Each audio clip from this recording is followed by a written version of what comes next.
Hey guys, welcome to Financial Bunny TV. So I get asked this question quite a lot, and I just thought, you know what, I might as well record it tonight because I was having a conversation about it tonight on my Instagram live. And I just thought, you know what, I might as well record it for YouTube and actually put it up on YouTube. So I'm not recording this with my normal camera. I'm actually recording it with my phone camera. So the quality might be a little bit bad. But I want to talk a little bit about this because I think it's an important part of when you are purchasing a house, that journey of purchasing a house. Somebody asked the question about should you be paying a deposit or should you not be paying a deposit?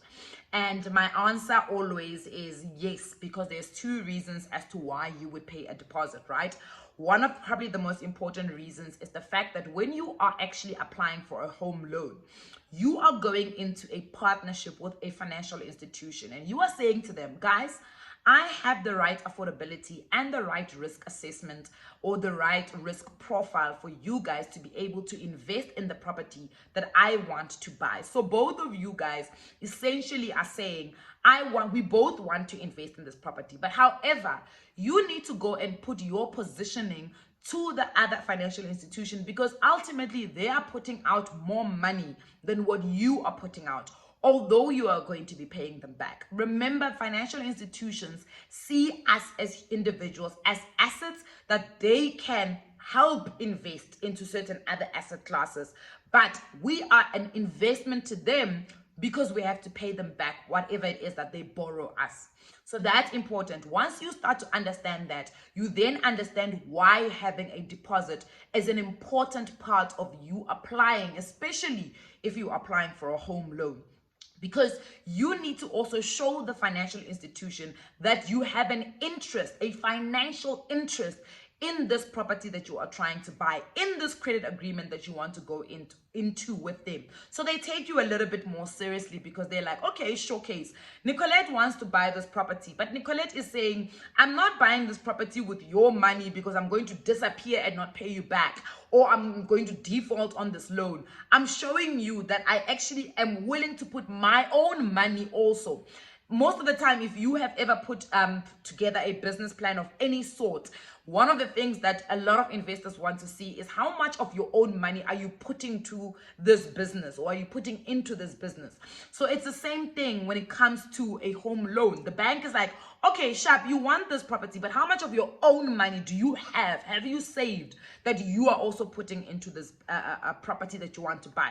The second aspect is because if you have a deposit, you are borrowing less from the bank. If you borrow less from the bank, overall, after the loan term, you're going to pay the bank back less. It's neither here nor there. We can't argue this one. And I know a lot of people want to argue it. Guys, it doesn't matter. People will say, yeah, but why don't you take the deposit, the money that you have that you could have used as a deposit and pay extra into the loan once you've gotten the loan?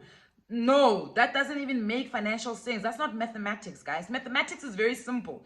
If you want to purchase a house worth 500,000 Rand and you have 10%, which is 50,000 Rand as a deposit, and you go to the bank and you say, guys, I want to buy this property. I have 50,000 Rand. The property is 500,000 Rand. Can you borrow me 450 and I give you the 50,000 Rand and you guys take my money and we go and buy this house together, because obviously your 50,000 Rand is going to be paid directly to the transferring lawyer, right? So you actually borrow 450 from the bank and not 500,000.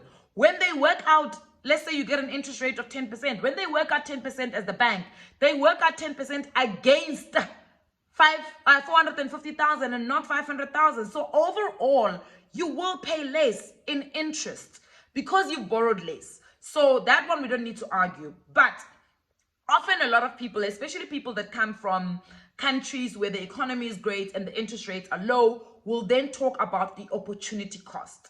What is the opportunity cost of you tying down an amount of money that you have that you could use for something else to be able to make yourself more money? So that is a fair argument as to why you shouldn't put down a deposit.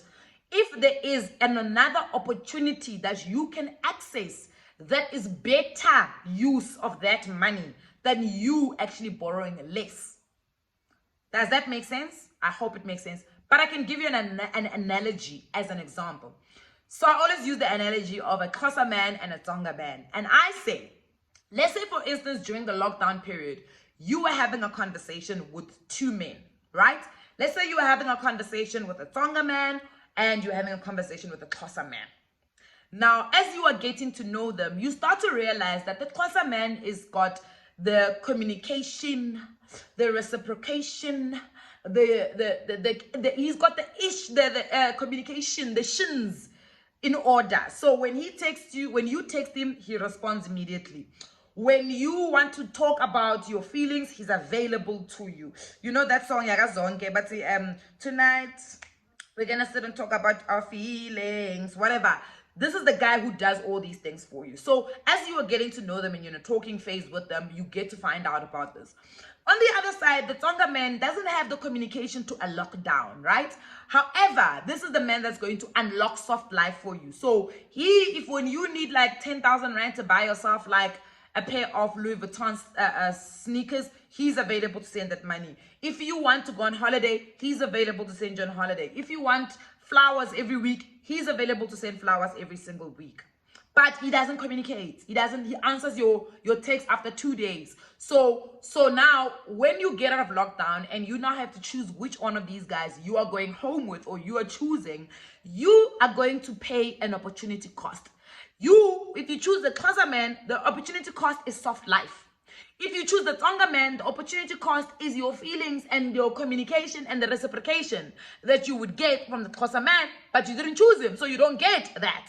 That's basically what opportunity cost is. So what we're saying is that, or the argument that these guys put forward is that if you choose to put your money and tie it into a deposit into the house, you lose the opportunity of being able to use that money to make more money. Let's say putting it into shares, putting it into retail bonds, putting it into livestock and any other opportunity that would have made you money.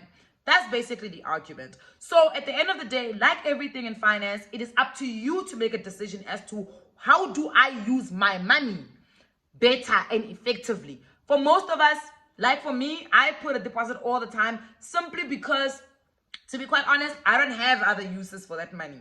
My asset allocation says I allocate a certain amount of money to a certain asset class, and if it's real estate, when I allocate money, I allocate even a deposit amount of money when I'm purchasing property, because my other things have been taken care of. My other asset classes have been taken care of. So it is up to you to assess your own financial situation and make a decision as to whether or not you want to pay the opportunity cost and put your money into a deposit into the property, or you take away the opportunity cost.